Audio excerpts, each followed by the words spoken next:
दीप जलाओ, आज दिवाली रे। खुशी खुशी सब हंसते गाओ, आज दिवाली रे। नए नए सब कपड़े पहनो, आज दिवाली रे। खेल खिलौने खूब खिलाओ, आज दिवाली रे। मैं तो लूंगा खेल खिलौने, तुम भी लेना भाई। खुशी खुशी हम फोड़े बम पटाके, आज दिवाली रे। साथियों, इस तरह की पंक्तियां हम बचपन में दोहराया करते थे। और जब जब दीपावली का त्योहार आता था तो कहीं ना कहीं मन में हर्षो उल्लास होता था, नए कपड़ों का, मिठाई का और तरह तरह के बम पटाखों का, चरखियों का। लेकिन जैसे जैसे बड़े हुए, जैसे जैसे अपने महान पुरुषों को समझना शुरू किया, उनको जानना शुरू किया, उनके इतिहास से रूबरू हुए, तो तब जाकर कहीं ना कहीं हमारे जो चित्त कहूं या मन कहूं, उस पर जो परतें चढ़ी थी पाखंडवाद की, आडंबर की, अंधविश्वास की, वो परतें एक के बाद एक हटने शुरू हो गई। और फिर हमने तर्क की कसौटी पर उस चीज को परखा, जांचा और इतिहास के पन्नों में जाकर भी इस बात को हमने तलाश करने का काम किया। तो साथियों, हमने पाया कि जो दीपावली है, यह हिंदू का त्योहार है। और त्योहार शब्द की मैं अगर व्याख्या करूं, आप सभी जानते हैं जिस तरह से हम तमाम जो भारत में त्योहार आते हैं उसकी हम व्याख्या करते हैं या हम देखते हैं कि तुम्हारी हार। तो कहीं ना कहीं बहुत सारी चीजें हैं, मैं अभी उस पर नहीं जाना चाहूंगी। लेकिन मोटे मोटे तौर पर मैं तमाम उन बुद्धिजीवी लोगों को अवगत कराना चाहूंगी जो आज दीपावली को दीपदान उत्सव के रूप में मनाने का काम कर रहे हैं और समाज में व सोशल मीडिया पर इसको प्रचारित और प्रसारित करने का काम भी कर रहे हैं। वो खुले तौर पर कहते नजर आ रहे हैं कि जो दीपावली है वो दीपदान उत्सव का त्योहार है और यह बौद्धों का पर्व है। लेकिन साथियों, यहाँ पर कई सवाल खड़े होते हैं क्योंकि कई लोग अपने अपने तरीके से इसका व्याख्यान कर रहे हैं। अगर मैं बात करूं देश के और संविधान के रचयिता परम पूज्य बाबा साहब की, क्योंकि साथियों 1956 में जिस तरह से परम पूज्य बाबा साहब ने 22 प्रतिज्ञाओं के साथ में हिंदू धर्म को छोड़ा और बौद्ध धर्म की दीक्षा ली, और फिर हमने देखा 6 दिसंबर को बाबा साहब का परिनिर्वाण भी हुआ। तो उस बीच में जब बाबा साहब ने बौद्ध धर्म की दीक्षा ली और जब उनका परिनिर्वाण हुआ, तो बीच में दीपावली का ये त्योहार भी पड़ा। लेकिन बाबा साहब ने इसको कभी भी मनाने का काम नहीं किया। अगर ये बौद्धों का इतिहास होता, क्योंकि बहुत सारे लोग सवाल करते हैं और मैं एक बेसिक जानकारी दूं, क्योंकि बाबा साहब ने साथियों 21 साल तमाम धर्म ग्रंथों का अध्ययन किया। और जब उन्होंने पाया कि जो सबसे सर्वश्रेष्ठ ग्रंथ है जो कि मानव कल्याण के लिए है और जो सबसे वैज्ञानिक धर्म है वो है बौद्ध धर्म, तो परम पूज्य बाबा साहब इस दिशा में बढ़े और 1956 में उन्होंने हिंदू धर्म को छोड़कर बौद्ध धर्म की दीक्षा ली। और उन्होंने अपनी 22 प्रतिज्ञाओं में साफ साफ संदेश दिया कि जो जितने भी हिंदुओं के त्योहार है वो बौद्धों के त्योहार नहीं है। और 22 प्रतिज्ञा बाबा साहब ने इसीलिए दी ताकि कोई भी व्यक्ति जहां से निकल कर आया है उस दिशा में वापस ना जाए। और इसी कड़ी में हमने देखा कि महाथेरो भंते चंदीमा जी, उन्होंने भी एक बहुत बड़ा व्याख्यान इसको लेकर दिया है और उन्होंने त्रिपिटक का उदाहरण लेकर कई जो बौद्ध धर्म ग्रंथ हैं उनका उदाहरण देकर बताया है कि कहीं पर भी जो ये दीपदान उत्सव है इसका जिक्र नहीं है।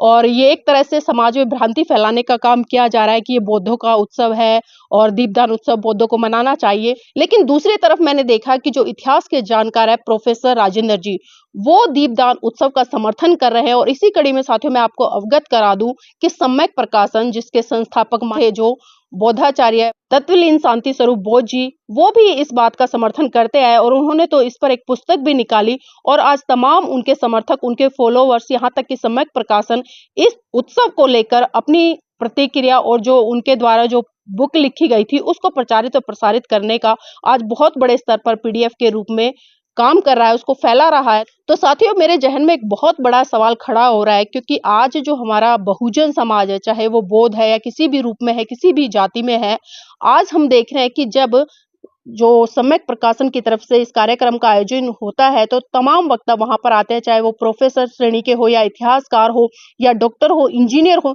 जब वो इस बात को मतलब मंच के माध्यम से बोलते हैं कि जो दीपदान उत्सव है वो बौद्धों का त्योहार है और बौद्धों को इसे मनाना चाहिए, तो कहीं ना कहीं जो बौद्ध समाज के जो मासूम लोग हैं जिन्हें इतिहास की जानकारी नहीं है, तो साथियों कहीं ना कहीं जब इतने बड़ी पदवी के लोग बोल रहे तो उनकी बातों में विश्वास कर लेते हैं और वो घर पर जाकर सिर्फ गणेश लक्ष्मी को तो बाहर कर देते हैं, उनकी जगह पर वो बाबा साहब और तथागत बुद्ध की स्थापना कर देते हैं। लेकिन मेरा एक सवाल ये भी है, क्या आज से पहले जब बौद्ध लोग दीपदान उत्सव को सेलिब्रेट नहीं कर रहे थे, मना नहीं रहे थे, तो क्या कोई बड़ी आफत आ गई थी? तो क्या वो जी नहीं पा रहे थे? और आखिर आज ऐसी क्या जरूरत आन पड़ी पिछले 2-4 साल से कि इस चीज को लेकर दो फाड़ समाज में खड़ी नजर आ रही हैं? तो साथियों, कहीं ना कहीं आपको वैज्ञानिक दृष्टि से भी सोचना पड़ेगा, और कोई भी त्योहार हो वो कभी भी आपका भला नहीं कर सकता, सिर्फ आपको अंधकार में धकेल सकता है, आपका पैसा बर्बाद कर सकता है, आपके बच्चों से वैज्ञानिक सोच छीन सकता है। तो इसलिए मैं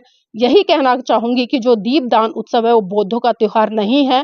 भले हिंदू सेलिब्रेट करते रहे, अगर आप इसको, जो बौद्ध लोग अगर सेलिब्रेट भी कर रहे हैं, तो साथियों ये बौद्धों का नहीं गिना जाएगा, बल्कि ये दीपावली के रूप में हिंदुओं का ही गिना जाएगा। और साथियों, अगर इसके बारे में आपको और भी अच्छी तरीके से जानकारी लेनी है तो मैं आपसे आग्रह करूंगी, आप धम्मपद संघ को ज्वाइन करें, क्योंकि धम्मपद संघ जिस तरह से काम कर रहा है वास्तव में साधुवाद का पात्र है।